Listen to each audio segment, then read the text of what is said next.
Welcome once again to Real Shame, a show where we talk about our list of movie blind spots. But of course, this month, the month of October, I guess we're in now, we are talking about horror films. I wasn't sure if I want to say Halloween or horror films. So horror. I was like, Halloween-ish horror type films. Right. We've already done 3. We're going to do another 3 this week. And today's episode, we are going to do 1988's Pumpkinhead. By the way, I'm Andy. Oh, yeah, I'm Adam. I'm not Pumpkinhead. We always like to introduce ourselves. I was going to grab the Pumpkinhead mask, but I figured that's way too far away. I completely forgot. But so we're going to talk about Pumpkinhead from the late 80s today. It's from a poem by a guy named Ed Justin that goes as such. Keep away from Pumpkinhead unless you're tired of living. His enemies are mostly dead. He's mean and unforgiving. Laugh at him, and you're undone. But in some dreadful fashion, vengeance he considers fun and plans it with a passion. Time will not erase or blot a plot that he has brewing. It's when you think that he's forgot, he'll conjure your undoing. Bolted doors and windows barred, guard dogs prowling in the yard, won't protect you in your bed. Nothing will. From Pumpkinhead. And hopefully we don't get a copyright infringement for that. It's by Ed Justin. Throwing that out there. We didn't write that. That's not original. One of our friends hit a little boy with a motorcycle. Where? At the fruit stand a couple of miles down the road. Gosh almighty, Billy Harley. You know? No. You heard about it? I saw his palm, Mr. Harley, this afternoon. I took him somewhere. Well, was his son okay? I can't say for sure. But if that thing's hot in you, I suppose not. Oh, my God. Your friends, where are they now? They're dead.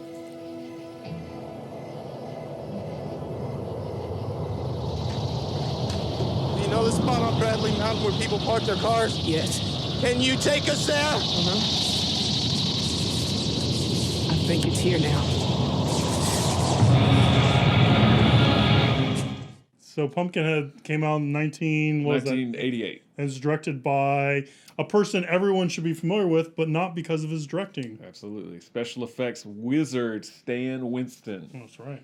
And he worked on The Thing a little bit, the Terminator films, Aliens, Jurassic Park. Well, his studio worked on Jurassic Park. I guess it's interesting. I don't know where the delineation between Stan Winston and Stan Winston's studio is, like in the later years kind of stuff. Yeah.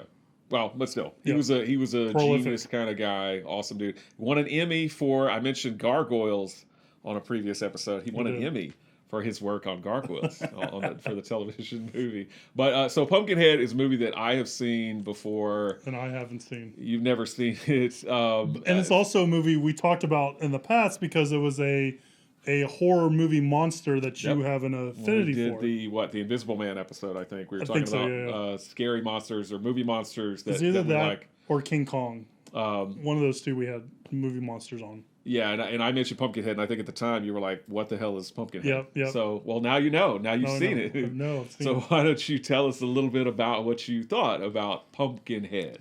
So I do like the poem, but I do want to kind of talk about the overall story of Pumpkinhead, right? Sure. So Pumpkinhead is this vengeance demon you go to learn. Mm-hmm. And basically when you feel wronged, you can call him to perform your vengeance for you.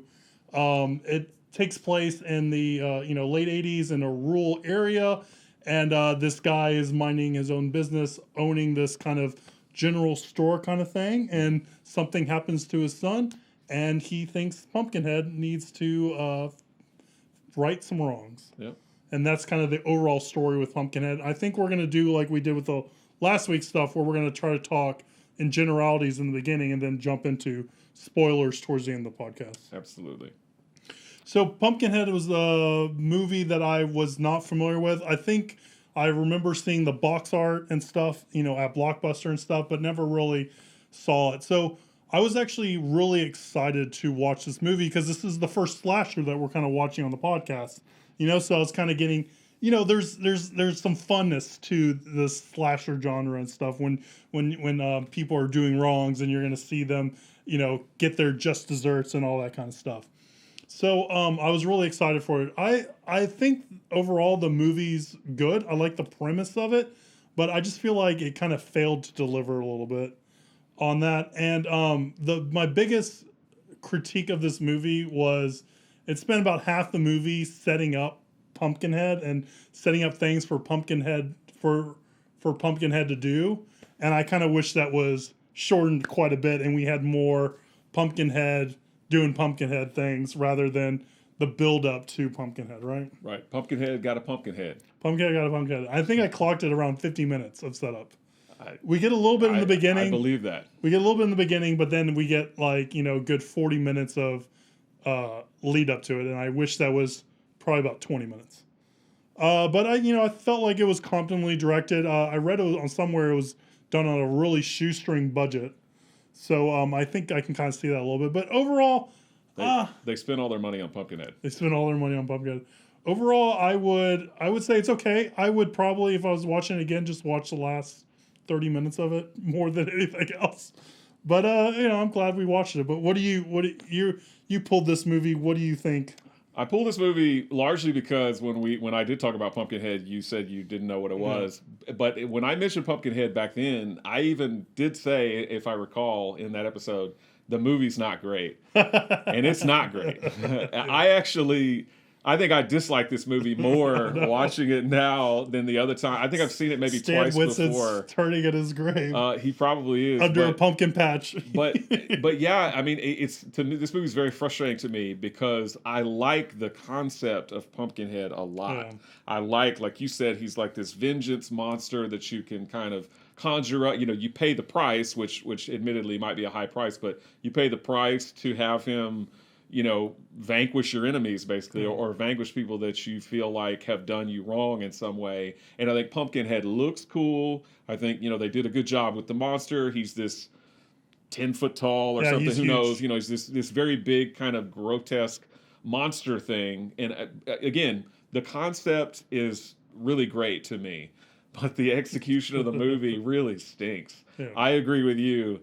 It takes forever for Pumpkinhead to finally make an appearance.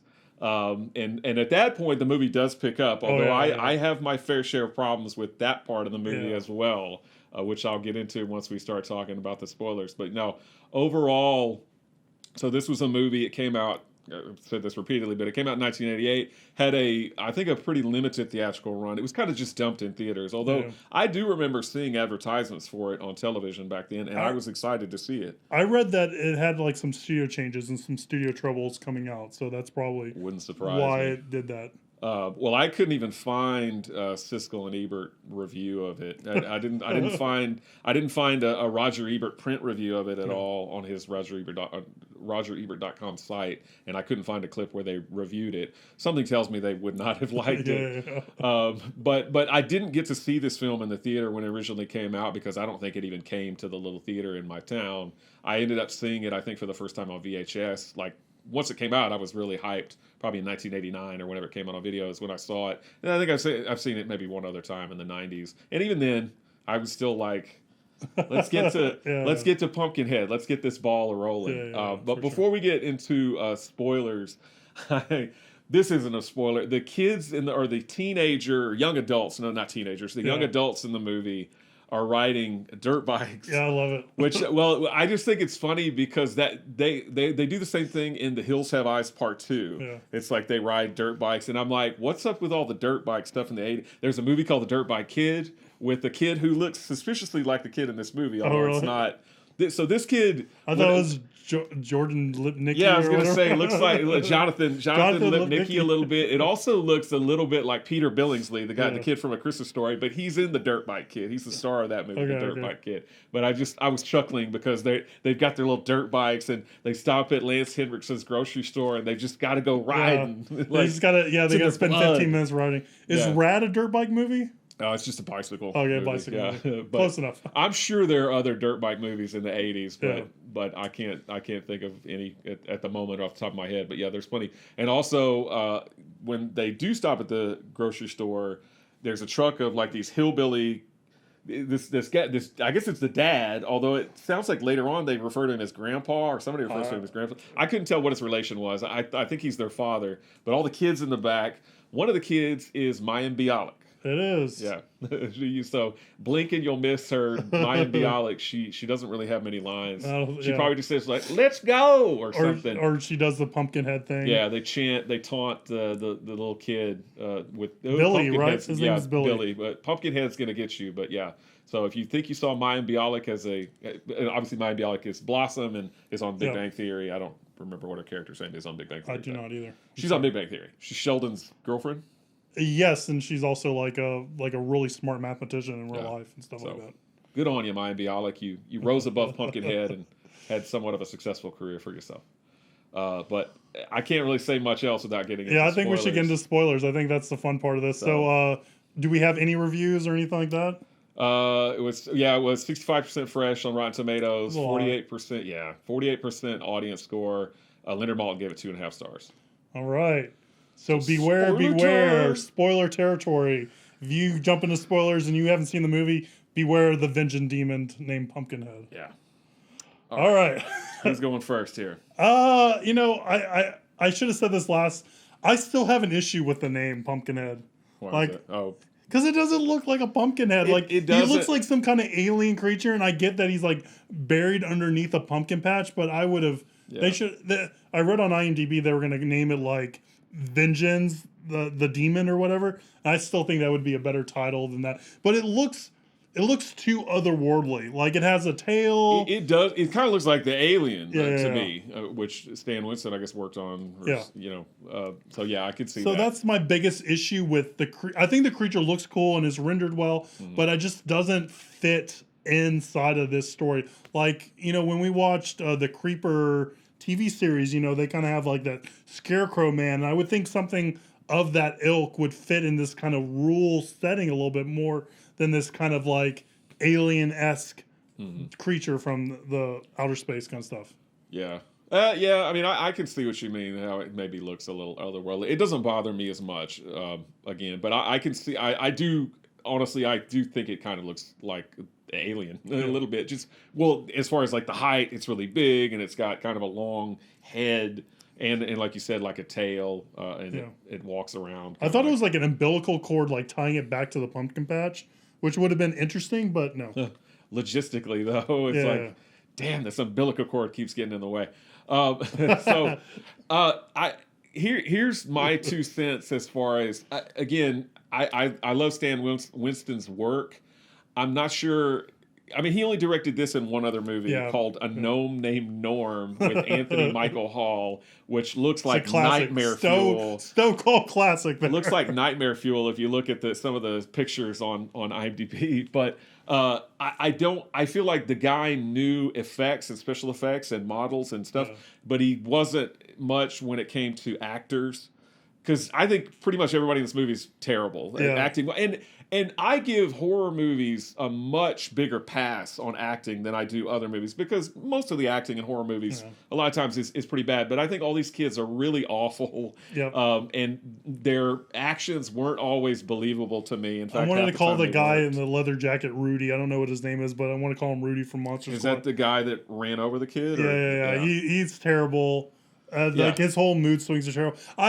I think I was being a little generous at the beginning of the movie or at the beginning of the show when we talked about it. Yeah. But I'm with you. It's like the acting is kind of wooden and not believable at all. I think Lance Henderson has like a big scream out like on the ground kind of thing and just I mean, I do feel like he's probably the best thing about the film acting wise, but that's probably just because he's the only real big name, I guess, in the movie. The only other person that I didn't even really necessarily recognize him, but one of the guys that's on the dirtbag, the guy that gets locked in the closet, I didn't write his name down. He plays the young Clark Kent in the original Superman movie. I was going to call him, he looks like Colin Firth to me. Like I was gonna be like Colin Firth guy. That would be funny Yeah. if it was Colin Firth. It But yeah, would've. none of the other kids. Like the kid does kind of look like a little like Jonathan Lipnicki. It's obviously not him.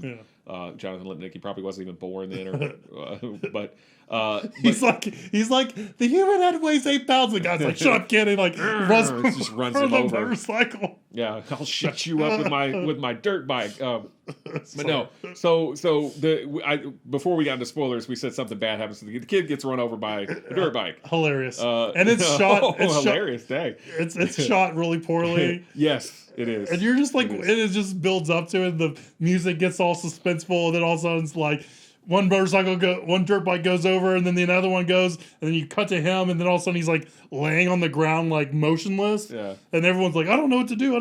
And I'm like, they're like, call the cops. And I'm like, I'm pretty sure that general store probably has a phone. Like, I'm 90% sure it probably would. Yeah. But they don't decide to use it. Right, they try to drive to their little cabin. And then like Lance Henderson gets there like X number of hours later, and the kid weighs him down, and then he takes Jonathan Lipnicki, Billy, back to his house, and then he wakes up for 5 seconds just to say something, and I then think dies. he says like "Dad" or something. Yeah, then he and dies. and then he dies. Yeah, It's like, okay, that's weird. the acting is bad. It's very slow until it finally gets to the Pumpkinhead. And honestly, even when it gets to the Pumpkinhead stuff, it's still kind of slow. Oh yeah, it needed. I'm sorry to jump in, Go but ahead. I put in. It needed more violence. He dispatches the kids pretty quick, but it's not. It needs to be more fun. It needs to be more Friday the Absolutely. 13th, and it needs to be a lot longer too. Absolutely. But before I get into what I really can't stand about the part where Pumpkinhead does come in, I don't really like the hillbilly people. It all feels very inauthentic to me. I know they're trying to set it like in the backwoods or whatever, but Deliverance does the backwoods very well. Yeah. This movie doesn't. They all came across as cartoonish to me. I felt like I was watching Cletus or whatever from The Simpsons. Yeah. Like it just. Bad acting, just bad characters. I don't know. I didn't like the one kid that ends up kind of helping them. Yeah, that was I just so weird and random. Yeah, but all of it just is crappy to me. So I can't wait for Pumpkinhead to finally show. Oh, I don't like the witch lady. I think she looks hideous and gross like she's supposed to. I don't like her little Ed Harley, her backwoods accent. I understand she lives out there too, so she would have the same accent. But it all just comes across as crappy to me. I was gonna say the 3 movies we're doing this week, and we're in spoilers, and we're kind of spoiling the other ones, but they all have, violence towards a child early in the movie, like first act violence, and they all have like a witch or medium of some sort. Those are the 2 kind of themes I've kind of noticed between these kind of I think. But yeah, she's not great. She's more Crypt Keeper. I think my biggest issue with it was that I saw when she's like, you got to pay a price. I knew pretty much that Lance Henderson and the Pumpkinhead were tied together. And I thought it would have been much better if he kind of morphed into Pumpkinhead and somehow. And that was the cost, was like, to get Pumpkinhead life, he has to become Pumpkinhead. And rather than them kind of being like psychically attached or sonically attached, I don't know. Yeah, it's not really developed that well, and apparently it doesn't go both ways, because if he harms himself, Pumpkinhead feels it. But you don't see Lance Henriksen doing like this whenever Pumpkinhead is grabbing a young adult by the head and stringing him up. It's a bad relationship. It is. But no, yeah, I feel like the witch lady, again, because she looks gross and hideous like she should. I have no problems with the way that she looks. She should have just had very minimal dialogue. She talks a lot in this. You're like, will you please shut up? She's not as mysterious. I feel like if she keeps her mouth shut a little bit more, they don't give her as much dialogue. She could say, you're going to have to pay a price or something, but she doesn't need to keep talking and saying all this crap. And she carries Pumpkinhead back to his the grave. cycle's got to start again. Yeah, but I'm for the like, next time. she's that strong because she looked like old and frail and stuff. Hey, but and by that point, isn't it like a little thing? Yeah, he it shrunk shrinks back down too. Yeah. He grows and shrinks. Every time based he off of grows blood up. or something. He's like one of those dinosaurs you drop in like the bathtub when you were kids. So when Pumpkinhead finally shows up, and it takes too damn long, when he finally shows up, I don't like the logistics of how Pumpkinhead moves and operates. When we see Pumpkinhead fully in the screen, he's always very slow and lumbering in his head because it's a dude in a suit or whatever, and they're having to move the model around, move the suit around. But when he's off screen, he's like Solid Snake once again. He's like very stealthy, very quick. And the first kill of the movie, besides Jonathan Lipnicki getting hit in the face by a dirt bike tire, the first kill in the movie is when he reaches down and grabs, there's the jerk brother who you called Rudy, right? Yeah. His nicer brother gets killed first. Yeah, who has like a bandana. Pumpkinhead reaches down and I think picks him up by the head. He does that to a few people in this movie. He reaches down That's and picks his him up go-to move. by That's the his head. finisher. Right. But apparently he's not standing right there. Apparently he's up in a tree or something. Although I don't remember them being a tree right next to them. So I'm like, what is he just suspended in midair off camera? It made no sense because the guy's girlfriend can't see him. She just sees the hand come down and grab him. Yet there's no tree. Maybe he's on the roof of the nearby. house. They're not by the roof. He's just out in the middle of that. Like, again, it makes no sense. I think they just thought it would be cool to have Pumpkinhead be able to pluck him off the ground. But logistically, it makes zero sense because there's nothing for him to be hanging from. I don't think around them. Maybe I'm mistaken. Well, and also like he dispatches all those kids, but only like one or two of them are really bad people. Yeah.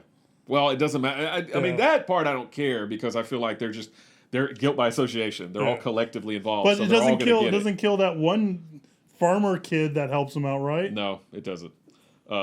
Something's going on with my notes. I think the best death for me was the girlfriend of, I think it was the bandana dude, against the glass and like in the kitchen where he pushes her face there and he pushes her through it. Her face is getting all smushed against the glass. I think that's my favorite like Pumpkinhead death in this movie. Then there's another scene where the girl goes outside. He picks her up again by the head because that's his go-to move. His finisher. Pulls her over the roof. And again, he pulls her over the roof like super fast because you see him pick her up, and then they run outside, and he's already over the roof with her. So he apparently moves really fast when he's not on camera.